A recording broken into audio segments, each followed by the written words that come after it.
A simple bruise spilled everything except the murderer's name. Welcome to Wolfe Mysteries. I'm your host, inviting you to join the conversation. Drop your location in the comments. You make this journey unforgettable. Let's begin it. It's Tuesday. Schmidt Fritz was fussing over veal, and my morning plans were getting kicked around like a tin can in an alley. I'd just returned from fetching Wolfe's special order, oolong from Wu's Imports, when the doorbell rang. That chime is the knell of doom in our house, at least for me. For Wolfe, it's just another pebble in the shoe of his routine, maybe a chance to lecture humanity if it's intriguing enough. I swung the door open and faced a woman in a coat that cost more than the Plymouth I'd parked last week. Her cheekbones could slice a tomato, and her eyes hinted she dealt in art or weapons, possibly both. "I'm looking for Mr. Nero Wolfe," she said, crisp and unsentimental. "That makes two of us," I replied. "He's in the plant rooms with his orchids, but if you're a client, you'll have to wait until he emerges from his chlorophyll cocoon." She didn't smile or budge, so I stepped aside. "Come in," I added. "Wouldn't want to deprive the carpets of high fashion." She glided inside, casing the joint like she was planning a tasteful heist. I took her coat, catching a faint whiff of rosemary and smoke like someone who cooked but didn't eat. "Name?" I asked. "Lena Delamere," she said, seating herself without invitation. The name clinked like a coin hitting crystal. "Lena Delamere, curator, gallery darling, hostess of the infamous tea salon on East 82nd, where priceless conversation mingled with price-tagged pottery. What brings you here, Miss Delamere? Who are we chasing today?" I asked, leaning against the doorframe. Her eyes met mine, steady and bold, a rare move. "I've lost a friend, or rather, she lost something, and now she's missing." Gave her the long, neutral stare I reserve for people who talk in riddles, but dress like statements. "You might want to back up," I said. "People don't just vanish over lost trinkets. Don't vanish over misplaced coasters. She didn't vanish, she's hiding, or she's scared. Maybe both." Her voice shifted a gear. "Her name is Sophie Caston. She worked for me, assistant curator, reliable, precise, never late, 3 days ago. She left a note on my desk after hours, just for words. We saw the bag, then she deciphered. Bag, tea bag, that earned a raised eyebrow from me, that a code for something kinky, or something criminal." She looked dead at me. "I don't know, but Sophie was drinking jasmine tea in the back room Friday. Kia, she left early Monday. She's gone, and she doesn't leave. Cryptic notes, unless she's scared, or worse." I sat back. "You're not here because of your friend. You're here because of that tea bag a beat. Yes, because whatever was in that bag scared her into running." I studied. Her. "Let me guess. You want Wolfe to sniff this out?" "I want Wolfe to tell me who's lying." I glanced toward the elevator that led to Wolfe's private rooftop paradise of orchids and humiditizing. Him. Before noon is usually a crime punishable by death or worse, a lecture on senseless intrusion. But something about Lena Delamere said this was going to matter, not to the world. Buto Wolfe. He liked truth, the way some men liked brandy, dark, complex, and worth wait here. I told her, "I'll go see if the mountain will come to Muhammad." He hit it up to the plant rooms, where Wolfe was interrogating a new hybrid with the same tone he reserved for senators and swindlers. I gave him the lowdown. Lena, Sophie, the cryptic note, and the tea that apparently witnessed a felony. He didn't move, he didn't blink, he just muttered F, then turned another pot, a precise 30. But I saw it, the slight narrowing of the eyes, the kind of reaction he saves for puzzles, provocations, and violations of routine. When he finally spoke, it was with his usual glacial certainty. "Bring her up. I dislike tea." but I detest lies, okay? And that's how it began, with a bag of dry tea leaves and a vanished assistant, and me, as always, in the middle of a case where the truth was steeping somewhere dark. By the time I got back downstairs, Lena Delamere was browsing our bookshelf like she was at an estate sale. I cleared my throat. Not gently. He'll see you, I said, which doesn't mean he likes the idea. She followed me up to the office, where the air is thick with leather patience. Unjudgment. Wolfe was in his oversized throne, the picture of immobility, surrounded by books, ledgers, and silent seeth. Only movement in the room was his pinky, stirring his glass of beer like it owed him something. Miss Delamere sighed. This is Nero Wolfe. He's bigger than he looks in your imagination. Shay crossed the room like a woman who'd never been told no, extended a gloved hand, which Wolfe ignored and sat without waiting. That gave me a solid 3 signs she didn't know the rules, and 1 that didn't care. I've explained the broad strokes, I said, but maybe she can sharpen the edges. Wolfe didn't look at her. He looked at the orchid on the table beside him as if it might speak first finale. Dressed the room, you have my attention.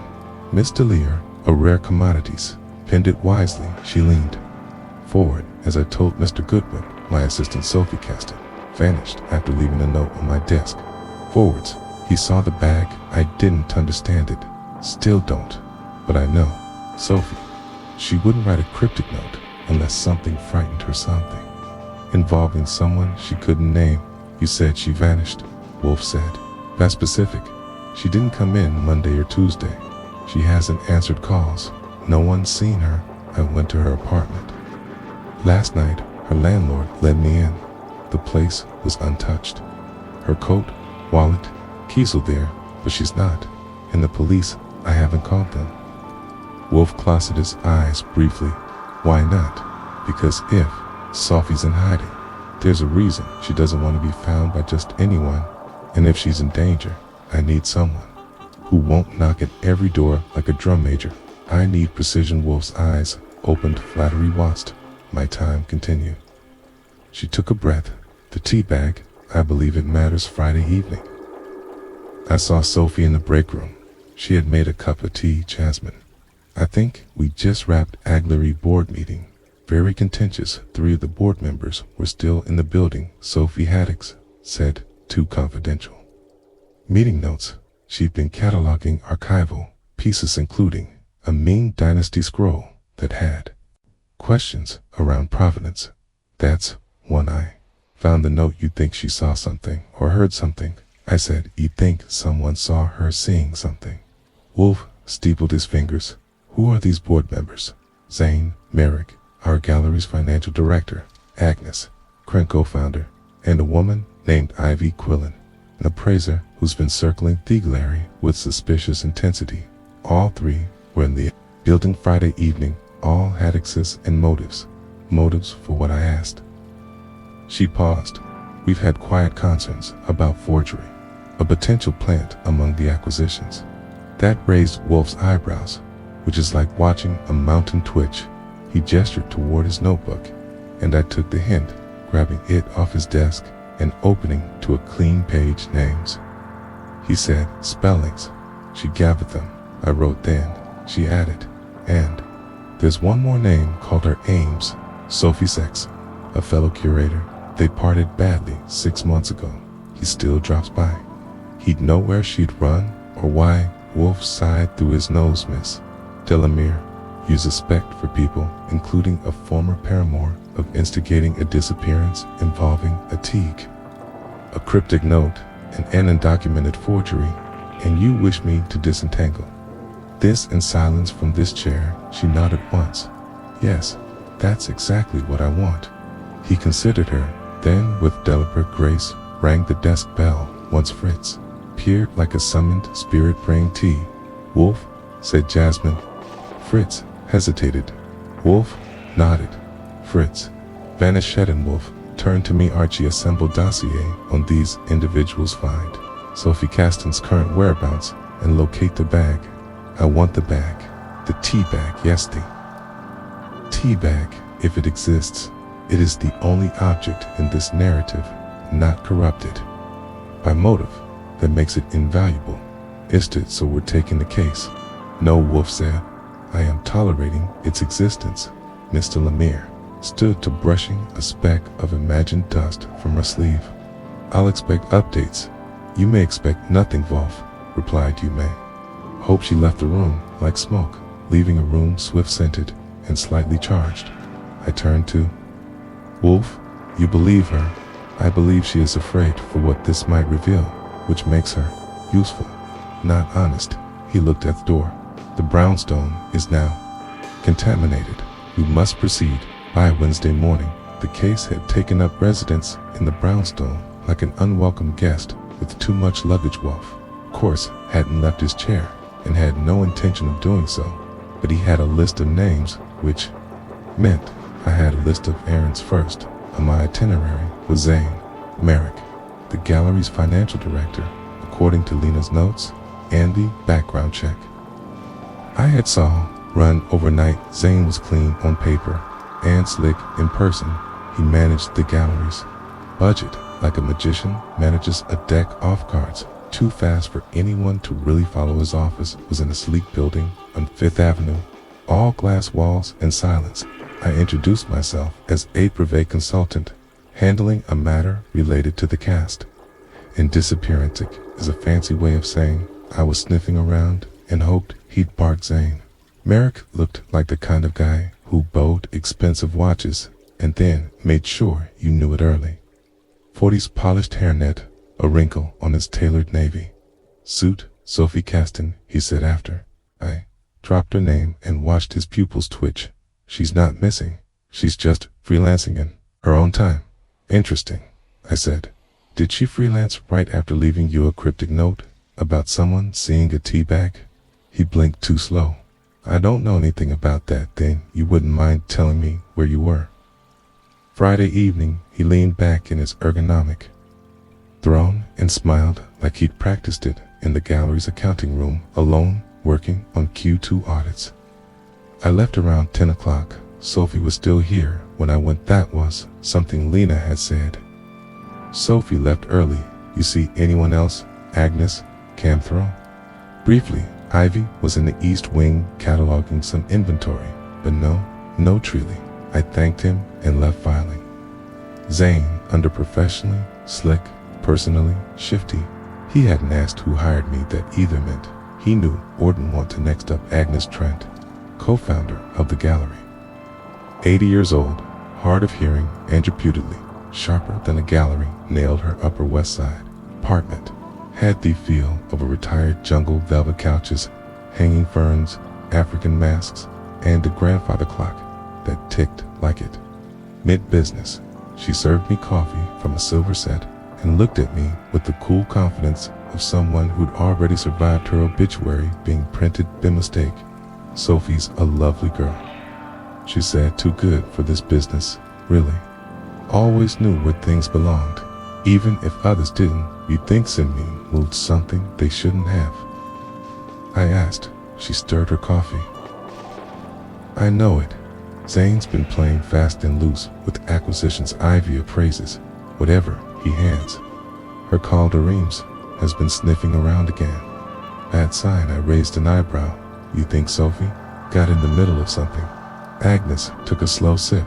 She's the kind Av girl would confront someone quietly, write a note, and vanish when it all went sideways. Probably thought she was buying noble.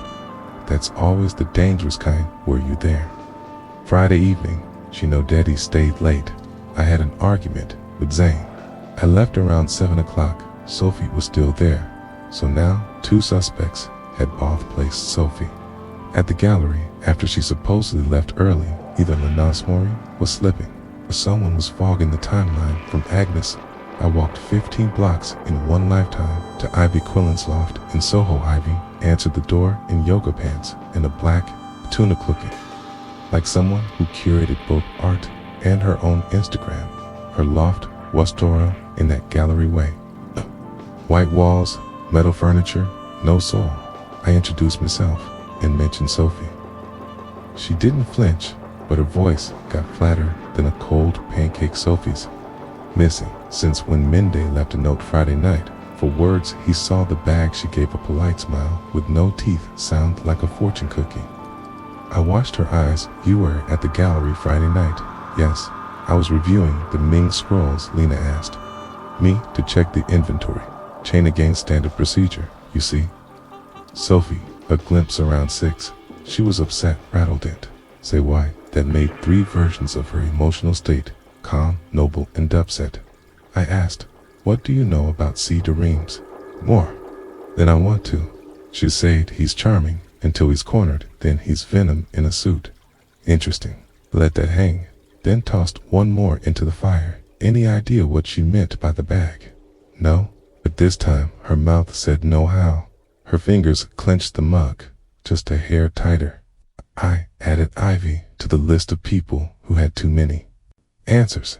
That'd answer anything that left Steerer Ames, the ex-boyfriend, with rheumatism and indigestion. He lived in a sublet downtown in a pre-war walk-up that smelled like garlic and lost ambition. Calder opened the door shirtless and suspicious, like someone who hadn't been asleep but still didn't like being interrupted. Sophie's gone, he said, after I explained God. How gone? As in left no trace. He rubbed the back of his neck. I haven't seen her in weeks. She stopped answering my messages. I figured she moved on. You were close once we were. I blew it, but she didn't just disappear. Not like that. He asked him about Friday. He was home alone, painting. Not a great alibi unless Candace could testify. When I brought up the tea bag, he blinked. What? Sophie left a note. Said Simeon saw a bag. Any idea? He didn't answer right away. Then, slowly, she'd begin thinking about something off with a shipment. Something from the Mean collection. She said she thought someone was inserting pieces that weren't real, forged. He nodded. Sophie wasn't paranoid, but she was careful. She told me once, art doesn't lie, but people lie up at art all the time. I liked that. So would Wolfe. Back at the brownstone by 6, it reported, and Wolfe was chewing on a slab of roast duck from Fritz's kitchen and listening like a cat listens to rain, tolerantly but with intensity. Ran through the lineup, zaned the charming numbers. Man with vague answer sayings, the aged hawk with a memory like a guillotine ivy, poised an artificial answer, the brooding ex who knew just enough to worry me. Wolfe tapped his finger on Sethan, sad, and a tea bag. No one knows what it means, or pretends. Dayton, he grunted. Find the bag still with that. Yes, he said, because it is the one fixed point in a storm of ambiguity. The bag existed. She wrote about it. It was seen, which means it is not conjecture. Find the bag, Archie. Then we find her. He reached for his beer. And if you must bring, it's all in this matter now. Fierce witchmen. Things were finally getting interesting. Thursday morning started with 2 things. Wolfe refusing a cowful, Lena Delamere, and me getting a list of marching orders before I'd even finished my eggs. The top item still stubbornly, bizarrely, was find the tea bag. I am not searching city garbage for botanical evidence. I told him no. Wolfe said, you are searching minds and perhaps cupboards. That was his way of saying, go snoop Goodwin, and he said it with the kind of casual command that suggested he'd never lifted a finger unless it involved butter or a book. I dressed aside, grabbed my notebook, and headed out with a name circled twice in red. Pencil Ivy Killen. There had been something about Key's stillness during our last conversation. Not guilt. She struck me as too cold to blush, but calculation. If anyone knew what Safiza in that tea bag, it would be Ivy. So I decided to start where all subtle investigations began, with blatant trespassing. I swung by the gallery this time, posing as a courier, dropping off restoration paperwork. The receptionist, ambitious young man in rectangular glasses and perpetual fear, buzzed me through when I told him I had business for Ms. Quillen's private review. Ivy wasn't in, but her office door was cracked and had a window inside. The room was all hard angles and gray calamitile shells. Its glass-topped desk and file boxes labeled with painter names.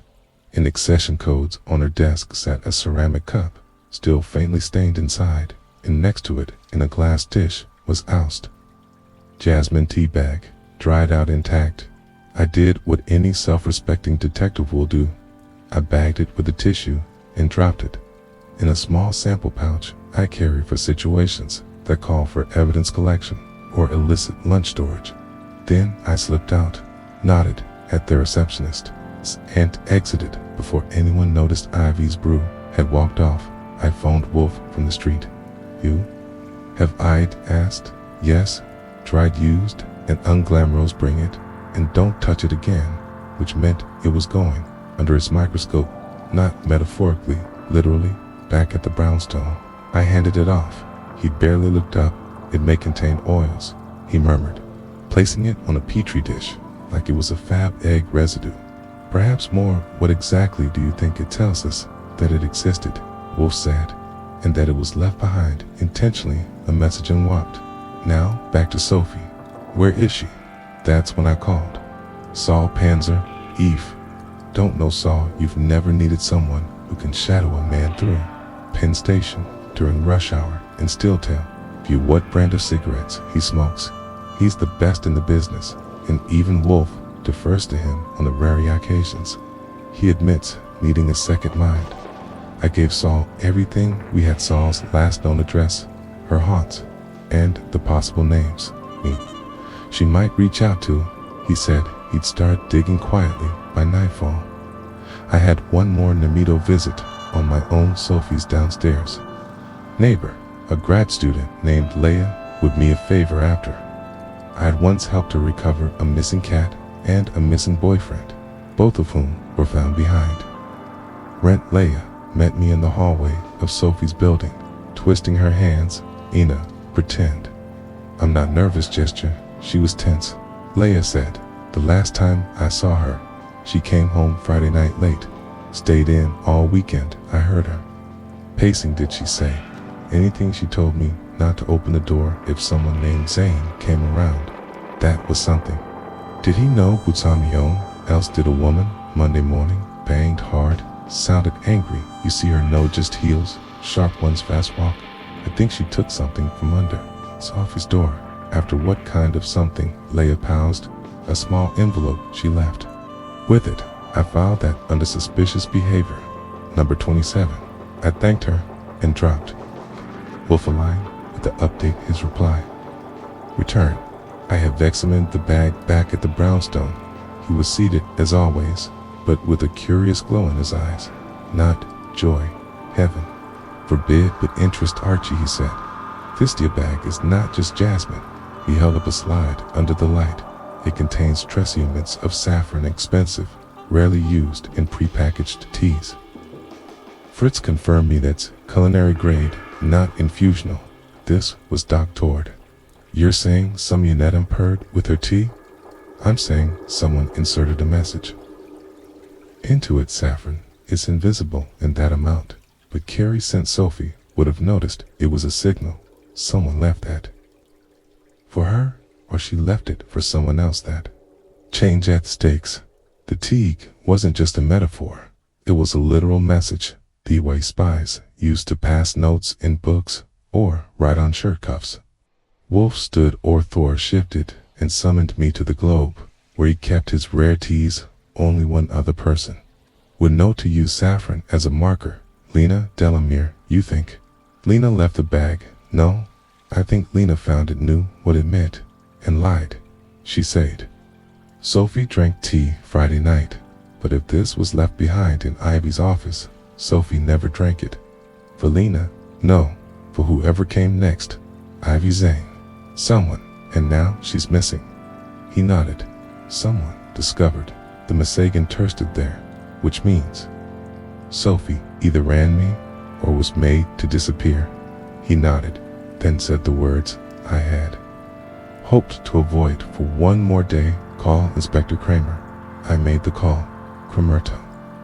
His credit didn't yell much. You're telling me you've been sitting on a disappearance and what smuggling?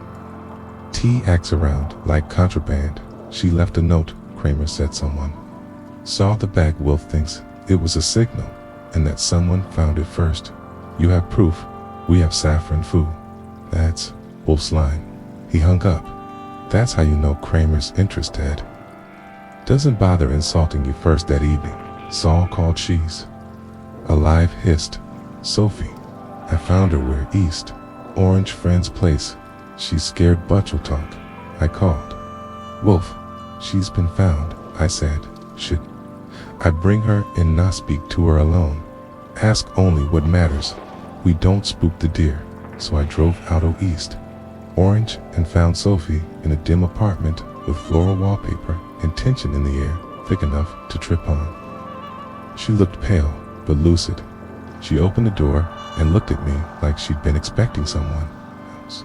You're not them, she said. No, I'm the one who gets to ask the questions, and that's how I got first truth in days. Sophie Karsten looked like someone who had been told. End of the story, and didn't like how it turned out. She sat stiffly on the edge of a love seat with worn floral cushions, clutching a mug of cold chamomile and glancing toward the window every time a car passed by. The apartment wasn't hers. It belonged to the friend in the kitchen who kept pretending not to eavesdrop, and her body language said this was temporary, both as a location and a state of mind. I took the chair across from her and made it clear we had tailed the time in the world. She gave me the kind of look you give someone about to lie, but deciding not to bother Urena the cop. She said, that's good. No badge, no gun, no warrant, I replied. Just Allison's and an eccentric genius back in the chair who wants to know why you vanished over a teague. Her eyes snapped to mine at that. I didn't vanish, she said. I got out before someone made me disappear. Well, that's a technical difference. He left a note. A strange O'Neill. No, it wasn't for Lena. It was for Ivy that got my attention. You wrote the note for Ivy? Sophie nodded slowly. She was supposed to find it. It was misdirection. Explained. She took a deep breath. I knew someone had tampered with one of the Ming scrolls. The ink. Something was off, Ivy said. It had been authenticated already, but I checked the restoration files. There was a gap, a few hours of undocumented handling. It happens sometimes, but it shouldn't. So you mentioned it to Lena. She denied it. She asked me to drop it. Not directly, but she said, some pieces have narratives that don't always line up perfectly, and that provenance is fluid in the art world, which is a polite way of saying among your own. Exactly. So I started documenting things, notes, imagestum stamps. I kept a file. I was planning to show it to Canis. She may be old Butch is honest. What happened instead? I saw Zane. Friday evening, he was in Evie's office, looking through her notes. When he left, he dropped something in an envelope. Eve picked it up. Inside was a tea bag, but it wasn't just tea.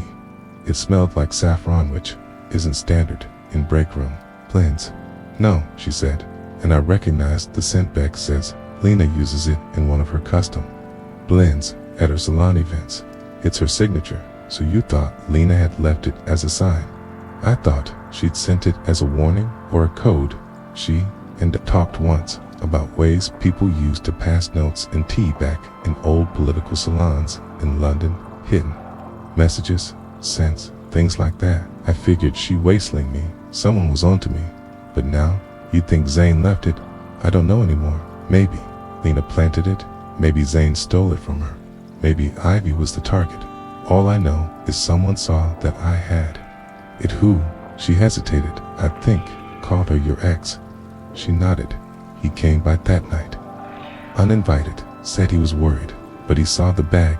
I hadn't hidden it well. He'd think he realized what it meant or thought he did. That's why I left a note. He saw the bag and got out of there, and then I took my file, locked it in an envelope, and stashed it in my locker at the gallery. I figured if someone washed it for me, they'd look everywhere but the most obvious place. Did you tell anyone else no? And that was the mystique didn't say it, but she was probably right. I left with a promise not to disclose her location yet and drove straight. Back to the brownstone, Wolfe was in a foul mood, which meant I got a cold look and a warm command to sit and explain. I gave him the rundown so Fayed planted note the suspicion around the saffron and the file locked in Thiglery. When I finished, he was silent long enough for me to check if he was breathing. She left it in our locker. He finally said, "That's what." She said she's a fool agreed. He rang for Fritz and asked for tea, then sent me back out into the world with a simple command: retrieve the envelope. It was after hours at Thiglery, but I still had the courier badge from yesterday and a mild talent for lock-picking, courtesy of a Miss Benioff and a decent mentor. Sophie's locker was in the staff room on the lower level, tucked behind an ugly divider and a vending machine that only sold ginger ale and regret. It wasn't locked. That was the first problem. The second was what wasn't there. The envelope was gone. I checked twice, thrice.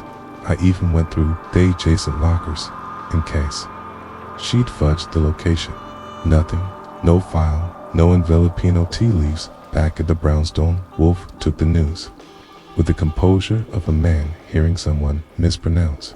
Latin Sumine found it, he said, and didn't want us to know what it contained, which suggests it had teeth. He nodded once and dies.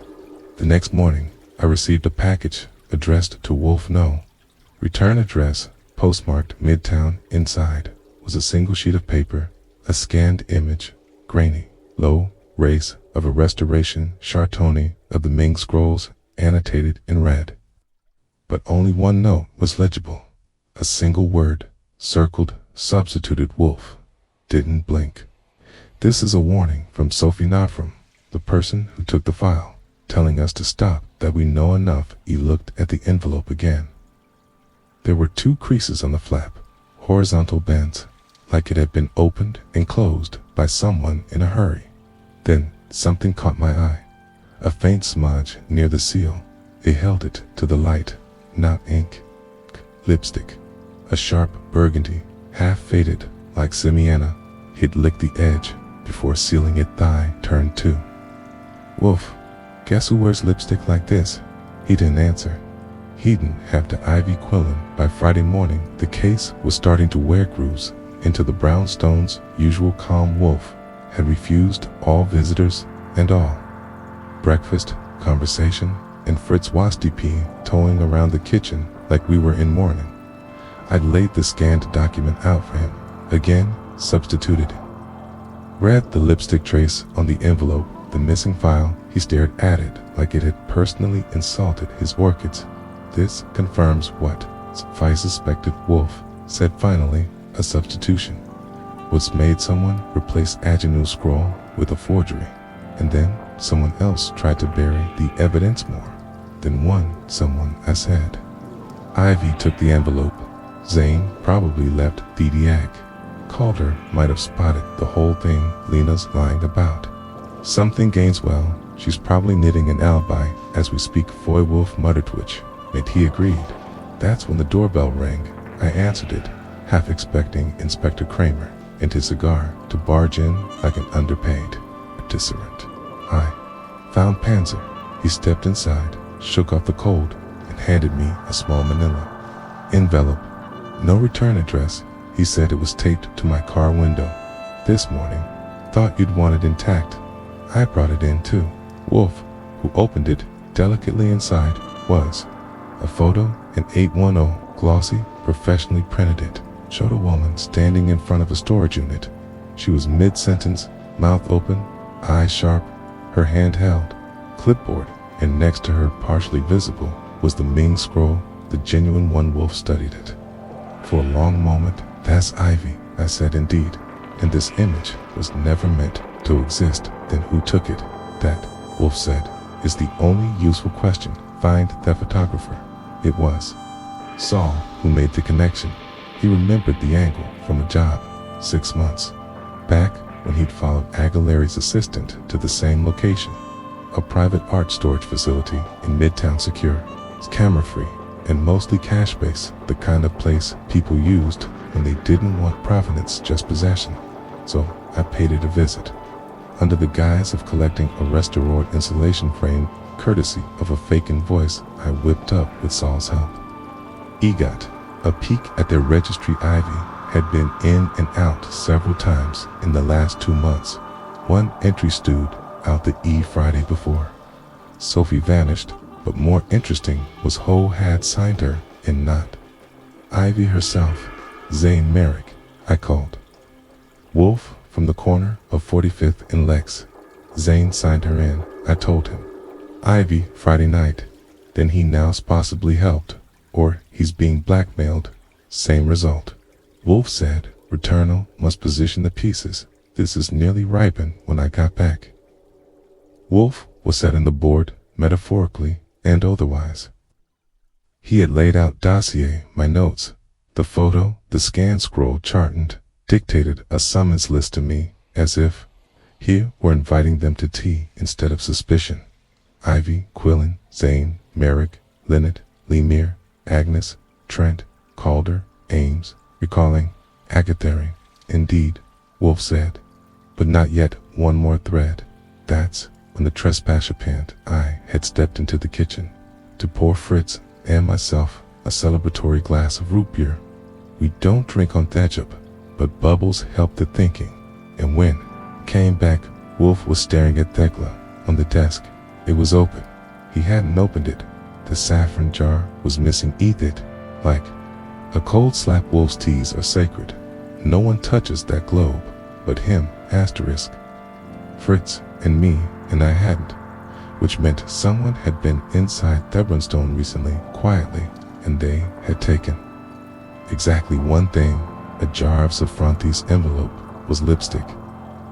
I said, and now the saffron's gone. She's tying off the loose ends. Wolfe didn't answer. He stood slowly for him. That's a 4-alarm fire. Walked to the globe and looked inside as if he expected to find the culprit crouched under the chamomile, then had turned to me. She was here, he said. Ivy, sometime in the last hour. The jar was present before Fritz served lunch.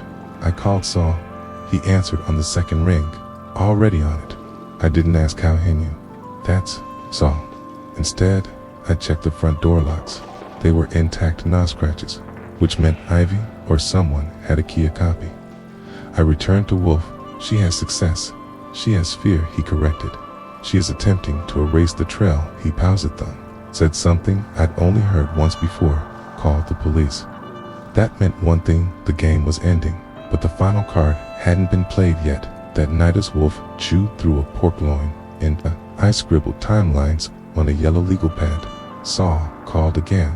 I saw her hesitate outside the gallery. She was burning something in a trash bin, small papers, and what looked like a tea wrapper.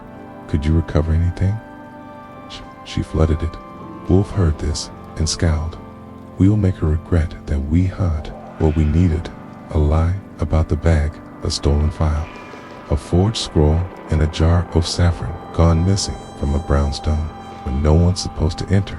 It wasn't about the art anymore. It weighs about control, and Wolfe doesn't like being moved on his own board. The invitations went out that night. Tomorrow, Wolfe said, we gathered the suspects and Thebag will speak. I just hoped the truth was still listening. It takes a particular arrogance to summon 5 suspects to a brownstone in Manhattan and assume they'll all show up without a subpoena or a gun in sight. But Wolfe had that arrogant splish and lacquered with years of success. He called it confidence, and for him, it always paid off by 2 XP. Saturday, they had arrived not together, God forbid, but within 15 minutes of one another. I greeted them each at the door and made a game of watching how they reacted when they realized who else was there. Zane, Merrick, polished but jumpy-like. A man wearing a suit one size too small. Ivy Quillen wore black again, this time with a lipstick one shade lighter than the smear on the envelope. Helena Delamere came armed with her usual perfume and passive disdain. Agnes Trentless in a purple shawl. and had brought her knitting, an aggressive act of composure. Calder looked kinda like he hadn't slept, which meant he'd either found his conscience or misplaced something worse. I led them, one by one, into the office. Wolfe didn't rise when they entered. He never does. He sat behind his desk, mountainous and unreadable hands folded on a blotter, like a judge with no gavel, just judgment. I took my usual seat to his right. Notebook ready, fountain pen-loaded, eyes sharp. Once they were all seated, Wolfe spoke. Without preamble, "I do not enjoy intrusion," he said. "Not in my home, not in logic, yet this case has brought both Miss Caston's disappearance was not criminal in the legal sense. It was reactive, born of fear, a justified instinct, the cause of that fear. However, is criminal someone among you engineered deceit? Someone knew that a valuable piece of art had been replaced, and someone took steps to silence the person who knew it." A shiver of silence passed through the room. Wolfe gestured toward the small tea globe on the side table inside the saffron jar was back in place, courtesy of Saul Panza, who had recovered it in a paper bag discarded 2 blocks from the gallery. Ivy had tried to dispose of it like a cigarette, but Saul had retrieved it like a diamond. "This jar," Wolfe continued, "contains culinary saffron. It is not used, said in teas. It was used once in a tea bag as a scent-based code between 2 people. Miss Caston found the bag. She left a note. He saw the bag. You all know this, bet you do not yet know what she meant." Wolfe turned to Ivy. "Miss Quillen, yuck. Meant you didn't know what the note referred to. That is false. You took the envelope Miss Caston left in her locker. You opened it. You resealed it. You mailed us a piece of it in warning, and you wanted out of this house without invitation." Ivy's jaw said, "I please." Wolfe held up a hand. "There is no dignity in denial. Now your fingerprint is on the inside of the saffron jar, which you attempted to dispose of in public waste. Mr. Panzerico ordered it. Your lipstick was on the envelope flap. It was a rushed seal, a mistake."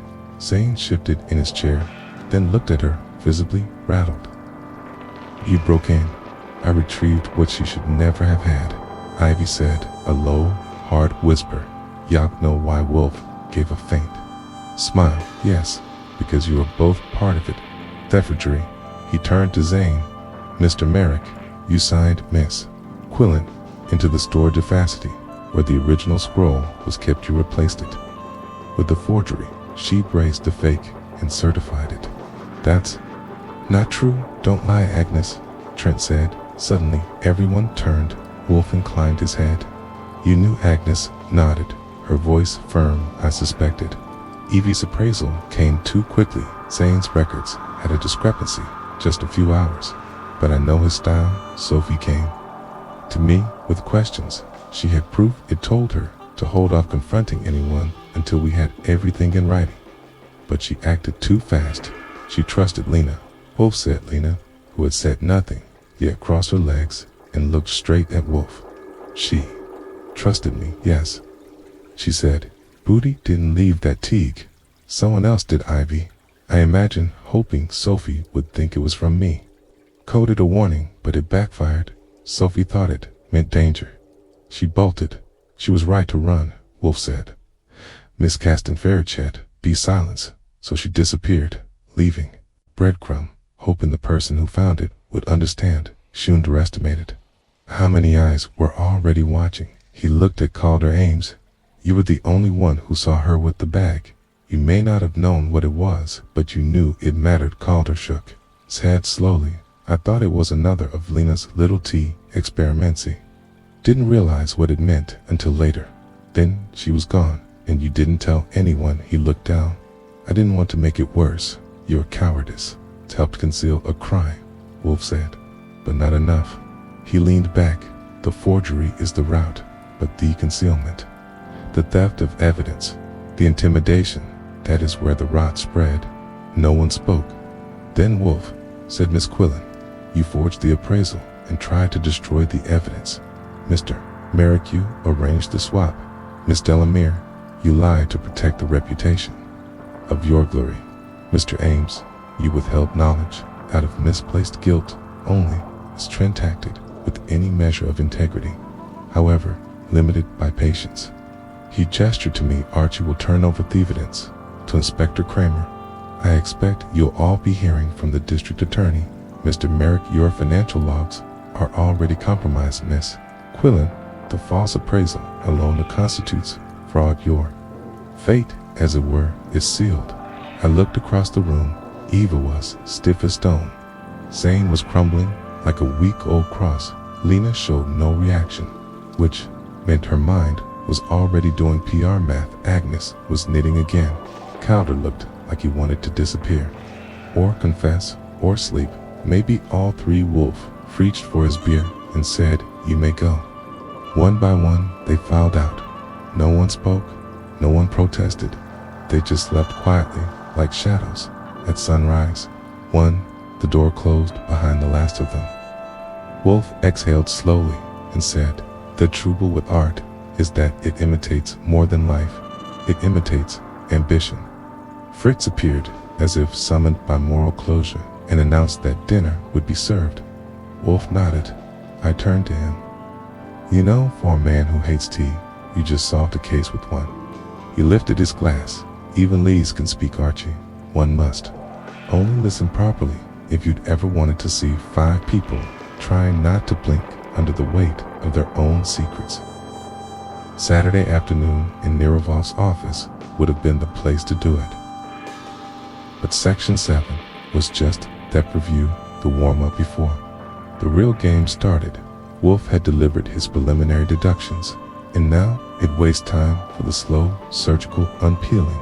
When Wolfe calls a second gathering, it's not for repetition, it's for pressure, and pressure in Wolfe's hands is an art form. Invitation, this time, was less polite. I called them individually, in tones that told them they could decline if they liked, but the NYPD wouldn't be as forgiving, and they came again. Same room, same chairs, different atmosphere. The first time they tried to posture, this time they were calculating exit strategies. You could smell the tension, like Fritz's consume, fragrant, refined, and about to boil. Wolfe didn't speak right away. He sat motionless, his fingers scintillaced gaze resting on a small ceramic dish, placed deliberately in front of him. The tea bag, the same one Sophie hadn't steeped. The one Ivy had intercepted, the one that had been infused with saffron and soaked in layered implications. "Ladies and gentlemen," Wolfe began, "I find myself repeating an accessory truth. Words, like objects, are not innocent. They carry intent, and they expose it, particularly when left behind." He nodded toward the dish. This was not an accident. It was a message, excellent statement, and now we are going to listen to it. "No one spoke, Mr. Merrick," Wolfe said, locking eyes with Zane. "You are a man accustomed to controlling outcomes, financial outcomes, institutional narratives. You used Ivy Quillen's proficient credibility to launder a forgery into a legitimate archive. Quillen, turn, relied on the obscurity of your accounting." Zane adjusted his cufflinks, said, "I won't confirm anything without counsel." "Indeed," Wolfe said, "and yet you came. That suggests you're not merely defensive, you're exposed." Zane flinched, stayed silent. Wolfe turned his head slowly. "Miss Quillen, you attempted to destroy the teacup. You entered this house without invitation, an act not only criminal but offensive. You used a gallery key when you had copied Ivy." Poised as ever, offered a small shrug. "I returned what didn't belong to me." "That's an interesting phrase," Wolfe said. "It echoes the central offense. The genuine escrow did not belong to the person who removed it, and the appraisal certifying its replacement was forged not through document, but the truth beneath it." He leaned slightly forward. "You intercepted Miss Caston's note. You assumed it implicated you, and you were correct." Ivy folded her hands in her lap. "She could have gone to the police. She came to you, Wolfe, said with evidence, and she believed erroneously that you might protect Eitz instead." You concealed it. She was scared because she saw clearly, unlike you. Thou tone landed. Ivy's eyes narrowed, but she didn't speak. Wolfe turned next to Lena. Miss Delamere, he said, your crime is not of origin, but of omission. You suspected what Zane and Ivy had done. You suspected it because you've seen it before, because you've allowed it before. Why? Prize your gallery's reputation, and you were willing to compromise morality. Preserve perception. Lena smiled, faint and deliberate. No one benefits from scandal, especially when there's ambiguity. Scandal, Wolfe said, is not the disease, it is the symptom. The disease is collusion. Ivy and Zane executed the crime. You miss. Delamere provided the silence. Lena didn't deny. It leaned back content to let implication do its work. Then Wolfe addressed Agnes. Miss Trent, he said, with uncharacteristic softness, you knew something was wrong. You waited too long. Agnes nodded. I did. I suspect you intended to act, but inaction enabled. This, I know. Her agreement earned her something few ever received. From Wolfe, a small nod of respect. Finally, he called her Ames. Mr. Ames, he said, you saw this casting with the bag. You saw her worry. You had the opportunity to ask to intervene. You chose detachment. I didn't think. No, you didn't, Wolfe said. Not until it was too late. The silence after that could have cracked a watch. Crystal Wolfe reached into a drawer and withdrew a photograph. Assange found the image of Ivy in the storage facility, clipboard in hand. Standing next to the scroll, he placed it gently beside the teacup. These said, is not proof alone, but it is enough, and what follows will be proof. He looked to me, Archie. Okay.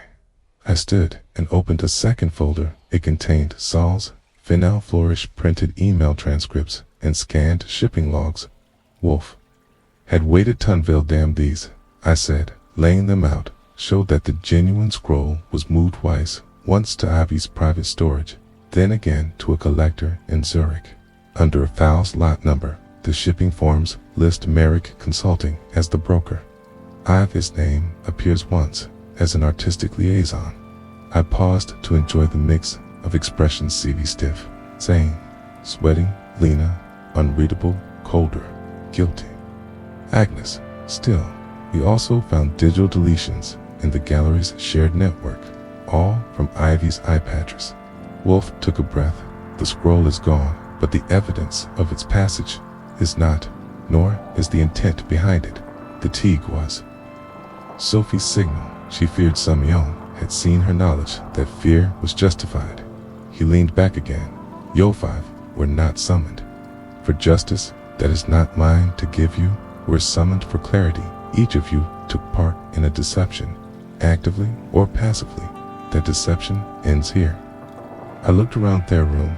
No one moved. Wolfe lifted his hand toward the phone.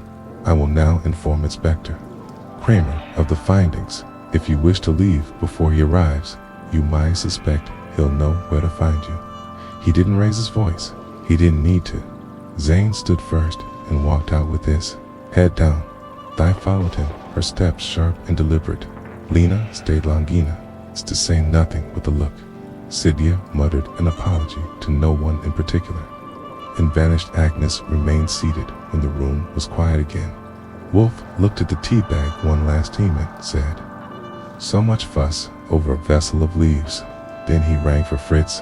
The office was quiet after the suspects left. Quieter than usual. Fritz had brought Wolfe a glass of beer and me a mug of hot coffee, and then wisely retreated to the kitchen. Wolfe sat in silence, his eyes on the small ceramic dish in front of Hemus.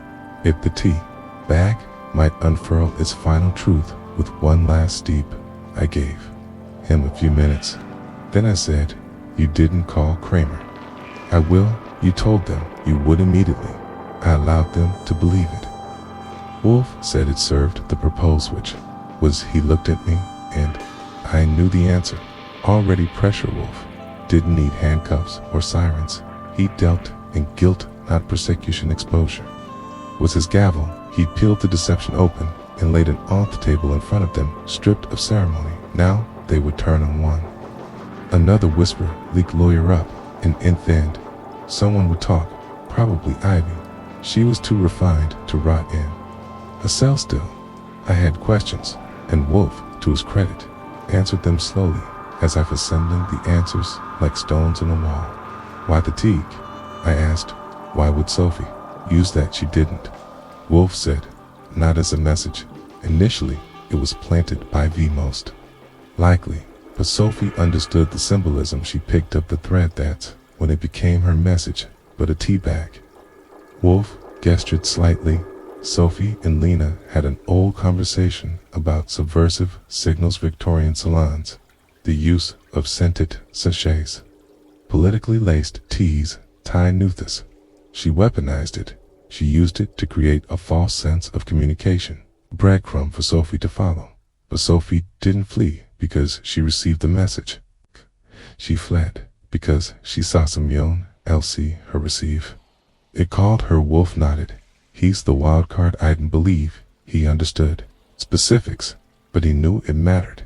His inaction, his reluctance to confront or confess, confirmed Sophie's worst fear, that someone had noticed her noticing. And Lena's hands are cleaner than she admits. She valued the gallery more than the truth. She suspected a fraud, perhaps even suspected Ivy, but Chaz and bigoty, that's not innocence. But it isn't guilt. She lied to protect the gallery. Yes, she told a version of the truth that would preserve the brand and avoid scandal in her world's reputation. Is currency Zane and Ivy, though they were architects, precisely. Zane handled the laundering. Ivy made the forgery credible. Together, they sold a counterfeit with the imprimatur of legitimacy. That's a Dangaroo's part in nerves. And Agnes, she suspected, but she's old and deliberate. She thought time and silence might yield confession. She underestimated speed. Wolfe shifted in his chair and stared at the teague again. Now the burden will shift to the police, to conscience, has said, though I expect Kramer will enjoy an anonymous tip with accompanying files by tomorrow morning. That was Wolfe's version of a formal handoff. He rarely lingered in the post-mortem. Once the truth was out, the case became history. But there was still one last thread. Andy decided to tug on it. What about Sophie? She will return. You think so? She vanished out of instinct, not strategy. She was afraid of consequences, not justice. Now that both are in motion, she will emerge. He paused. She may even thank you. There would be a first. He snorted lightly and raised his glass of beer. Do you know what distinguishes this case, Archie? Leaned back. Besides the fact that you just solved a forgery, sabotage, and an attempted intimidation with a cup of tea. Yes, he looked thoughtful, almost philosophical. It was not about theft, he said. It was about belief. Sophie believed in the integrity of the Archived V, believed in her right to manipulate. Okay? Zane believed he could orchestrate both him. Lena believed she could rid between knowing and denying. And you, I believe, Wolfe said, in logic and in consequences. I nodded and finished my coffee. You're lucky I found that tea bag. You. No, you're lucky. I knew it mattered, he replied, which, I suppose, was his version of thanks. The next morning, I slid an envelope under Kramer's office door. Inside were the photographs, the appraisal logs, the scan of the scroll with the words substituted, and a handwritten note. This concludes our contribution. You'll find the rest by leaning gently. Signed, Nero Wolfe. Kramer didn't call, which meant he was furious or satisfied. Sometimes they're the same thing. That evening, a letter arrived. Courier, unmarked, unsigned, but the handwriting with Sophie's inside was a single sentence. Thank you for listening when it was hardest to speak. Below it, a pressed saffron thread. I showed it to Wolfe. He said nothing, just nodded. One scene, folded the letter carefully. Dinner that night was pheasant braised with saffron and a whisper of clove. Wolfe ate slowly, precisely. Then, as Fritz cleared the plates, he said, without looking up, Fraud is common, but conviction, true conviction, is rare. Status, what they tried to counterfeit. I didn't have a response for that, not right away. So I said, what I always hand Wolfe lands, one between the eyes. Well, that'll steep for a while. He glanced at me, half a smirk, forming then her, reached for his beer, and the brownstones went quiet again. It was a Tuesday again when the last of it wrapped up. I mentioned that because it started on a Tuesday and Wolfe-like, symmetry not in decor. He couldn't care less if a chair's leg was chipped as long as it supported his weight, but in outcomes, its neatness in people's justice conclusions, that sort of thing. The official fallout came as predicted in Layer Zane. Merrick was arrested. First fraud, embezzlement, obstruction, the whole bouquet. Ivy Quillen followed, less gracefully dragged from her loft in Soho, wearing her signature lipstick and no expression at all. Kramer called me afterward. Didn't say thanks. Didn't say we were right. Just asked if Wolfe had any of the tea flavors on the case. I hear Earl Grey makes a good confession. I told him. He hung up Sophie. Caston reappeared a few days later, quietly, with a lawyer rant, a handwritten statement. She turned over the backup copies of her evidence at the file she'd stashed in a second location, just in case, and more importantly, a full confession from Evie. Apparently Ivy had cracked before the cuffs even closed. She'd written the whole story down in an email draft, intending to delete it before the feds arrived. Sophie found it. The DA smiled like it was Christmas. Lena Delamere was never charged. She resigned from the Gallery for personal reflection, which is publicist code for because I had to Thebor, gave her a painting, a send-off, and a very quiet settlement. Agnes Trent took over. Interim leadership, probably still snitting, probably still dangerous cultrums, moved out of town. Sophie didn't speak to him again. She sent Wolfe a small giant, an antique brass tea strainer shaped like a rose. He didn't comment on it, but he polished it twice a week for a month. As for Wolfe, he returned to Heiserched's and to his routine, as if the whole thing had been a minor disruption. But I noticed he added a new rule to the house. No tea in the office. Asked once if it was because of the case. He said it was because the smell lingered. Sid Brownstone settled. That's the best word for it. Not healed or restored, just settled like leaves drifting to the bottom of a cup. One evening a week after dust had stopped trying to settle on our parquet floors, I came in from a late errand and found Wolfe still in the office, not reading, not writing, just sitting, hands folded, watching the steam rise from his dinner tray. Fritz had made bouillabaisse, the scent of saffron, still hunkily in the air like a ghost of the story we just finished. I flopped into the red armchair. You didn't have to keep the tea bag, I said. He raised an eyebrow. Discard the one unambiguous witness, F. It was still there in the small glass dish on the corner of his desk, pressed dry, framed now beneath a square of museum glass. You going to start collecting evidence as decor? It is a reminder, he said, that truth is often overlooked because it is unsightly or small or poorly packaged. Also because it smells weird. I ignored that. I stretched and looked out the window. Snow had started to fall. Thessaly does better with snow. It looks cleaner, quieter, more honest for a few hours before the plows come and everything turns back to slush and honking. You ever wonder why people do idiot-esque do what forged things, art, love, loyalty? Why they fake it instead of find it? Wolfe took a sip of beer before his word. Because truth is inert. It does not persuade, it simply exists. But Leasley's can be engineered, sculpted, sold, and there is no market. It's a lucrative as the eye that trades in beauty. That's poetic, I said. It's inevitable, he replied. The next day, I got a letter from Sophie. This one, typed straightforward, clean. She was moving to Chicago. A museum job, curation her chiefs. Starting fresh. She thanked Wolfe. She thanked me. She said she'd never drink jasmine tea again. I didn't blame her. I read the letter aloud. To Wolfe went out at once, and then asked Fritz for more toast. That's about as moved as he gets.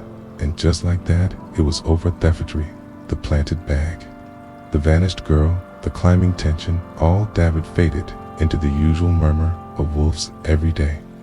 Orchids, obscure philosophery, daily meals, and the occasional case that knocks on the door wearing a silk scarf and a veiled threat with something, lingered longer than usual this time. Not guilt, not glory, just acquiescent understanding that justice doesn't always knock people over. Sometimes it just stands very still until everyone aerializes. It's been in the room the whole time. The truth doesn't need to shout, and Wolfe of all people doesn't need to chase his weight, and the lies inevitably come. To him later that night, after dinner, we were both in the office again. Wolfe was rereading something in Montana. I was polishing the frame on the now infamous Teague, like I had nothing better to do. Had glanced at me and said, "Archie." "Yeah?" He pointed a finger soft but firm. "Never underestimate what someone will do to preserve a false version of themselves, you mean?" Ivy, Iman, anyone. He closed the book, which meant the conversation and the case were officially over. I turned off the light, left the dish on the shelf, and followed him out the door. Clicked shut behind Uzand. The brownstone went back to stillness. No more footsteps, no more lease, just quiet, and the faint scent of saffron by the following Wednesday, fueled outside. Had moved on the gallery, issued a public statement, long, vague, and full of art world jargon that meant, roughly translated, "We regret everything, Ghent. Nothing was our fault." The press gobbled it up, tossed in a scandal headline, and returned to their usual buffet of politics and celebrity mishaps. But inside the brownstone, things had gone back to normal. Wolfe was once again treating the world like it was something, occasionally allowed to exist. Orchids were back to being his only dependence, and I was sorting through his sites, from the grocer, the locksmith, and a dry cleaner in Queens that somehow billed us twice for the same stain. It should have felt like closure, and it did mostly, but the truth of a Nero Wolfe case is this: resolution isn't a bang, it's a hush, say a long exhale, the final paragraph of a book. You didn't want toned, but knew it too, so when Fritz brought in the mail that afternoon and handed Wolfe a small cream-colored envelope, the room fell quiet, the way it does when you realize the code has begun. Wolfe opened. He read slowly once, then again, faster. He passed it to me. It was another note from Sophie Caston, her handwriting small and precise. "Mr. Wolfe, I've resigned from the gallery world. I'm taking a research position at a university in the Midwest. Quiet, slow, and honed, as your methods frightened me, but they also freed me. I know now that excellence is not safety. Thank you for hearing what I didn't know how to say with respect." Scarston Wolfe said nothing. He folded the note with an emphasis of boarding, on reverence, and slid it into a file folder he rarely touched. He recognized it, the client's private clothes. Not all cases went in there, only the ones that lingered. "You think she'll be all right?" I asked. "She will," Wolfe said, because chose to lead the lie rather than let it root further, that I knew was his idea of a benediction. I leaned back. "It's funny, isn't it all, that fraud, forgeries, break-ins, because of a scroll no one will remember, in a tea bag no one drank. It is not the object that matters," Archie Wolfe said. "It is the response it provokes. The bag was a signal, yes, but more than that, it was a symbol of how far people will go to obscure truth and how far others must go to restore it." I gave him a sidelong look. "So we solved the case over a cup of tea." He gave a rare smile, thin but real. "No, Archie, we solved it because the tea wasn't drunk." I let that settle, then said, "Okay," and all without leaving the house, as God intended. Fritz entered with a dinner tray, oko with saffron risotto, and the aroma filled the room like punctuation. Wolfe took the tray. I reached for the beer, and that the truth had steeped the lies, had been strained out, just as a delicate aromatic and slow boiled had been served. I closed my notebook, leaned back, and made one last note. Never trust a quiet tea bag. It might be talking after all.